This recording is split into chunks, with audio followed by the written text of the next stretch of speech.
Andrew Colvett in proudly for the one and only Charlie Kirk, who's abroad today. So I hope you all will forgive him for missing his show.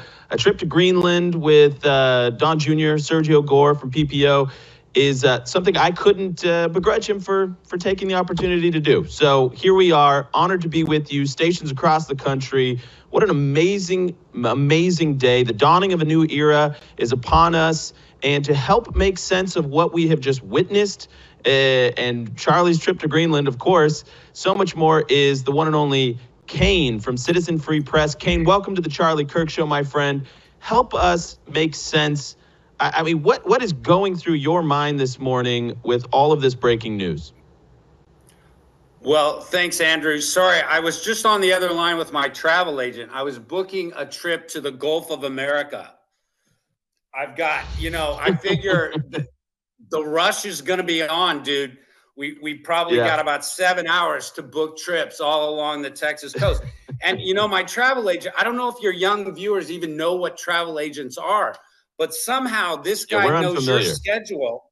Yeah, and he said you overslept and missed the flight to Greenland. So that's interesting. Yeah, Charlie has assured me that there is quite a bit of FOMO going on right now. His phone is, as you can imagine, lighting up like a Christmas tree. Everybody going, where was my invitation, Charlie, to Trump Force One? Fox News, while you were in the commercial break, just showed the Charlie Kirk Don Jr. selfie on air. They're still doing the segment. So they showed that. So it's making the rounds. It is. And I mean, everybody's texting me even going, can you tell me? I've got all these reporters going, what can you tell me about Charlie's trip to Greenland? Please let us know. Charlie will be doing he's going to land back in Florida. Then he's going to be doing a 20 to 30 minute debrief with the audience. So if you're not subscribed to the Charlie Kirk Show podcast, now's the time to do it. He'll break it all down for you. And of course, he'll talk about it on this show tomorrow. But you're not going to want to miss it. It's appointment viewing for me. I'm going to be waiting on bated breath to hear what he has to say. But Kane, what stood out to me, and I would love your reaction to this, is that the era of apologizing for America is over. Trump is boldly asserting our national interests, both here domestically from a policy standpoint, whether that be, gas heaters, gas stoves, how much water comes out of your faucet. He's pushing back against this domestic tyranny we've all been living under, especially in the last 4 years. But then he's also doing it abroad, whether it's the Gulf of America, Greenland, Panama, Canada, all of these different storylines, the hostages. This was huge news that he made during this press conference, saying that you have 2 weeks, Hamas, and if there's not a deal done to return the hostages from October 7th, hell will break out in the Middle East. That's a direct quote. All hell will break out in the Middle East. Kane, what are you feeling as a proud American? I know you're a patriot. What are the people of Citizen Free Press? What are they saying? What's the reaction? Well, everyone's excited. Obviously, there's a daily countdown in the open thread. You mentioned Trump's speech and sort of taking back the stage, the world stage, and without apology. And it's so obvious that that's happening, Andrew. And it's different from 2017 as well. The Europe is European leaders, they've lived through Trump once before, and they sort of know what to expect this time. And there's been some remarkable statements. The Zelensky interview podcast with Lex Friedman, for example, had a couple of really interesting comments talking about how every time he speaks with Trump, as soon as he gets off the phone, every leader in Europe is calling him and they want to know exactly what Trump said, every word. And he said that's never happened before. He's never had,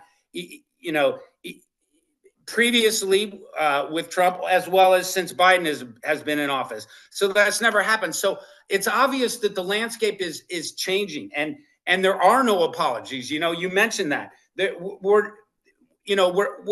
Trump is a little bit trolling. We know he's trolling Canada again with his Truth Social post yesterday about the 51st state, but he does it in a way that makes sense, and it speaks to the sort of make Canada great again audience that we know that is at least 50-60% of the Canadian populace.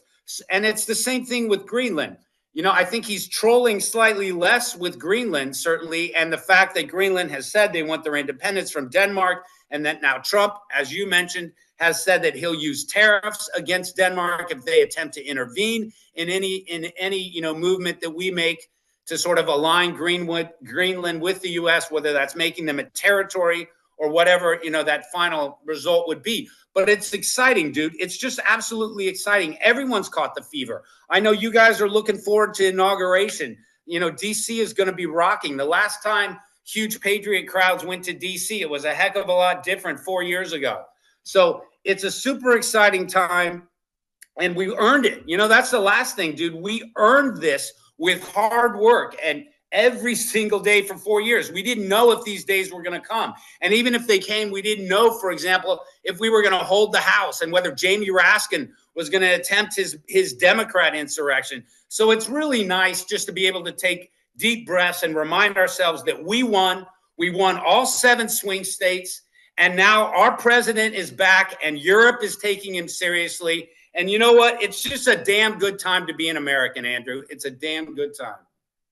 That's well said, my friend. Well said. It is a damn good time, and you can feel it. And it's funny. I mean, Trump is not usually somebody to use sort of flowery language, and when he says a new light is dawning over the world, it feels a little bit out of character. But then I challenge myself to come up with a different way of saying it, and it really does feel like there is a new light dawning over the world. This tyrannical, that we've broken the back of this tyranny. And we haven't even talked about this yet, Kane, on this show. But in the midst of this, you're seeing Mark Zuckerberg from Meta, Facebook, it comes out with this huge announcement this morning. And he, just to break it down for our audience, since it's new here, he's saying he's getting rid of the fact checkers, that they have destroyed more trust than they've built, and it's become too politicized. He's moving the content moderation team from California to Texas.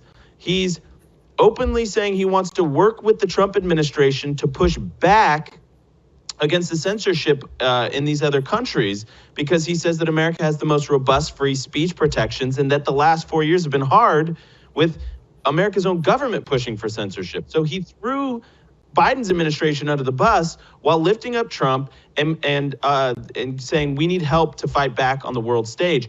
That is a huge development after putting Joel Kaplan in a big promotion. He's a Republican. Joel and Charlie have a relationship, and Dana White is now on the board of Meta. This is a new day dawning in so many ways. A new light is going out across the world, as Trump says. Kane, help our audience make sense. 1 minute remaining. How big is the Meta announcement from Zuckerberg? It's huge. And I thought the Dana White story was huge, Andrew. That was big yesterday. I made it a red headline. That's a sea change.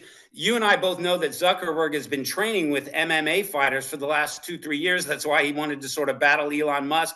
So I'm not totally surprised by the Dana White thing. But as for the free speech thing, that would be the biggest story of 2025 so far. It was. This morning when I saw it, I was blown away.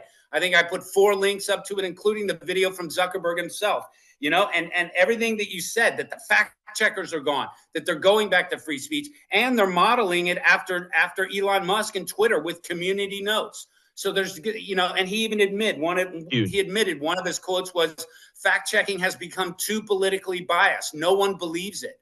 So it's a huge story. It would be the biggest story of the day if it weren't for Trump just doing 90 minutes and blowing the socks off the national media. What Biden did 4 of those press conferences, and they were all scripted in 4 years. And Trump has done 2 of them in 30 days. I can't wait, brother. I cannot wait. Yeah. We are back. Buckle up, America, because there's a new sheriff in town. As Tucker Carlson would say, Dad is back.